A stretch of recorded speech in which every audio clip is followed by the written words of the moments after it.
Hey team, I've got another video. We've got a PTB today. The new killer is out, the Blight. So I just wanted to really quickly go over his perks and his add-ons, just to get that out there. So his first perk, we've got Blood Favor, a hex that gains the entity's favor when the blood is spilled. When a survivor is hit, pallets within 16 meters of your location are held in place by the entity for 15 seconds. These pallets cannot be pulled down. Hex Blood Favor has a cooldown of 40 seconds. That's actually really interesting. I don't know how good it is. It does say when it's hit, not necessarily when it's the survivor's down. So that might actually be fairly useful. Especially on like pallet heavy maps like Batum Preschool or any of the other fairly heavy ones like maybe Hawkins. This might be actually quite good. 16 meters is rather short though, so don't know. This one was quite interesting. Hex Undying, a hex which maintains the vile powers that flow throughout the trial. While Hex Undying is active, survivors within 2 meters of any totem have their aura revealed for 4 seconds. When another Hex totem is cleansed, that Hex transfers to an available dull totem, losing any tokens in the process. This is nuts. This is straight up nuts. I can see this being used with Ruin. I can see this being used with Haunted Ground for amazing effect. I can see this being used for anything. If you don't lose the tokens that you get with Devour Hope with this, use this with Devour Hope to protect it. Like, you could even use this with Noed, and it would be absolutely bonkers. You would just win the game immediately upon, like, if people didn't find this totem early and broke Undying before the end game, you get to Noed, and all of a sudden they go, oh, yeah, I found the totem. They break it. All of a sudden, the exposed doesn't go away. Oh no. Or their aura is revealed. They can't even get to the Noed totem. This is nuts. This is nuts. Dragon's Grip. After kicking a generator for the next 30 seconds, the first survivor that interacts with it will scream, revealing their location for 4 seconds and becoming afflicted with exposed status for 60 seconds. Dragon Grip has a cooldown of 120 seconds. I assume at max level this is going to be probably around a cooldown of 80 seconds, which is actually pretty interesting. I honestly wonder if this counts toward Ruin. First of all, Ruin, I probably not, because it does say kicking a generator. But I do wonder if it counts with Surge, since I think that does count as kicking a generator. I'd have to do some testing with that. Yeah, I don't know what the maxed rank of this is. I'd have to go into a custom game. But yeah, so these are all really solid. Like, not even really solid. These are all like amazing, with the exception of maybe Hex Blood Favor. This one's maybe the only one that's not so good. Alright, so we'll take a look at his add-ons next. Most interested in really the ultra rare and probably the common ones. I hope these are all of them.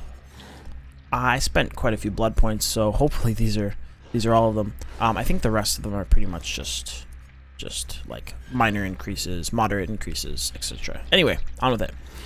When initiating a slam, reveal the aura of survivors within 16 meters of the collision location for 6 seconds. Awards 100 blood points in the deviousness category for each survivor revealed. Moderately increases rush speed for each consecutive rush. Okay. So I think the way that his power works is he rushes, and while he's rushing, it will cancel if he doesn't connect with an object. If I have read this correctly, press the power button to quickly rush forward. Doing so consumes a rush token. While performing the rush, the Blight cannot launch an attack. Rush into a wall or an obstacle in the environment to slam into it. If the rush fails to connect with a wall or obstacle, if the Blight is out of rush tokens, he will enter a short fatigue state and begin recharging the tokens. Right. So that means that You have to connect with a wall in order to attack, and you have to connect with a wall to continue rushing. Okay, so keep that in mind going forward. So if you initiate a slam, you get an aura reveal. So that's good. That's actually just a straight up useful add-on. Like, if that was a green add-on, I'd use that every time. Obviously, the 100 blood point deviousness and rush speed would have to go away. But anyway, that's just a straight up useful add-on, I would say. I mean, I don't know, like, I haven't played them yet, so we'll see.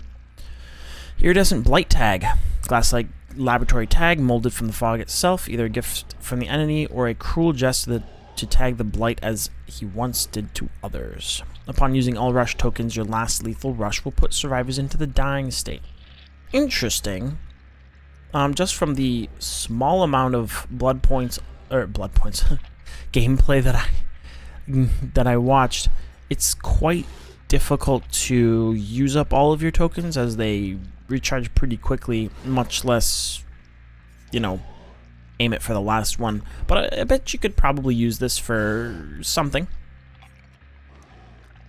So I think the next 4 are also quite unique, and then all the other ones are just stats.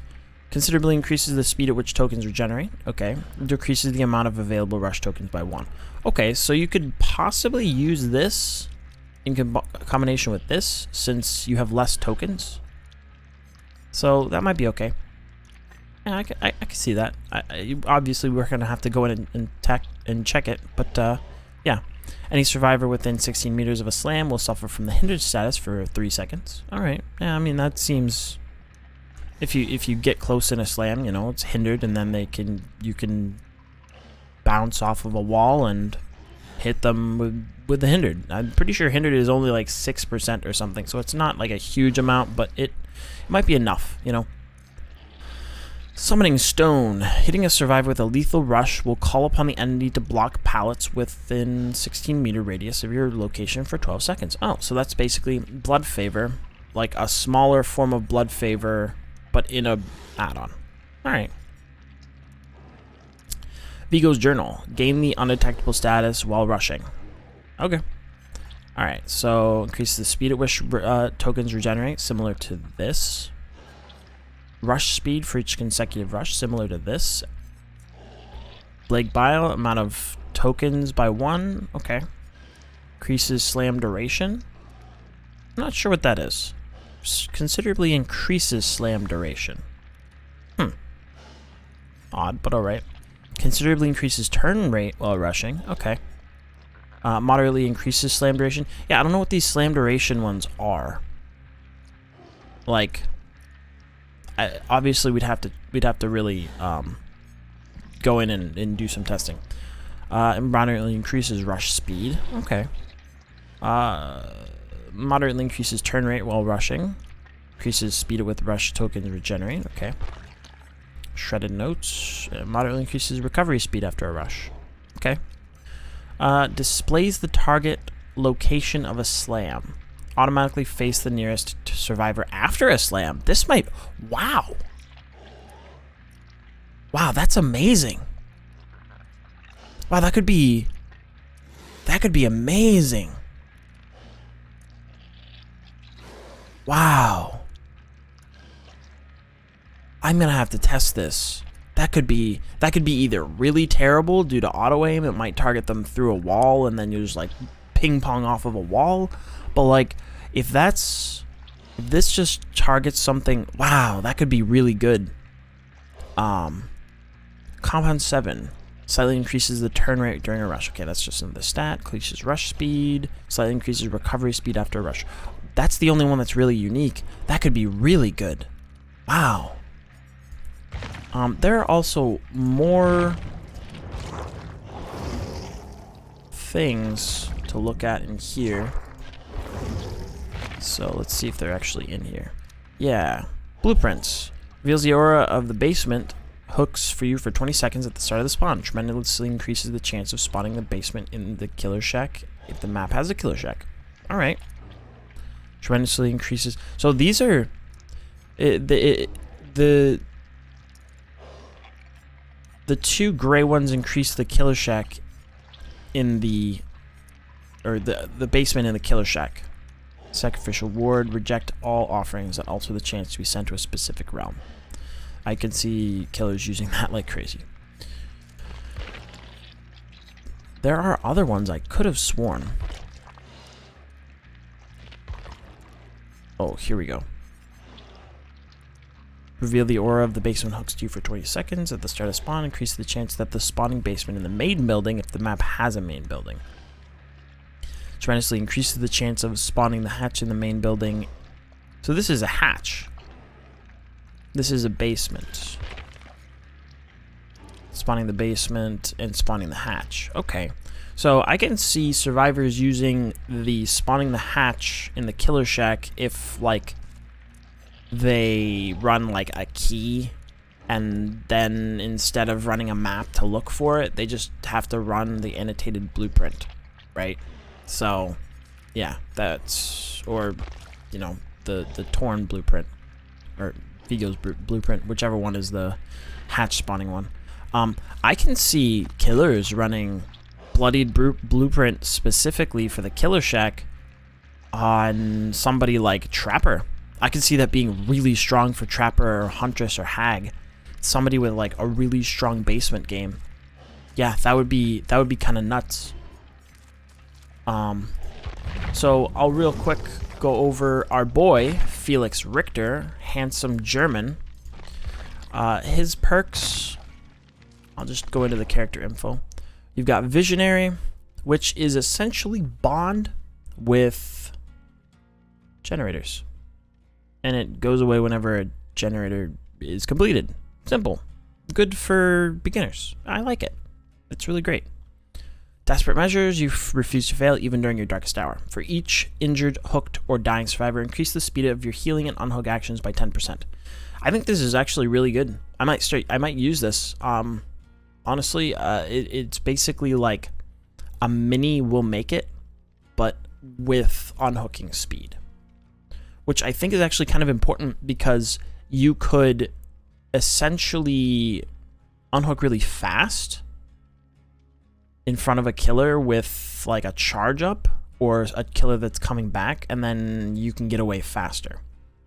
So yeah, that might actually be kind of useful, introducing that as a perk that increases unhook speed, because I think the only other thing that did that was maybe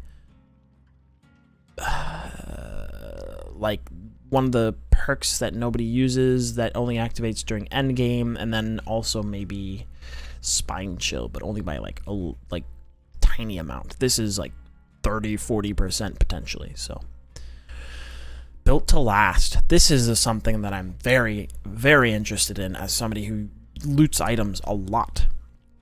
Know how to get the most out of your tools. Once per trial, a depleted item will refill 30% of its charges after 10 seconds.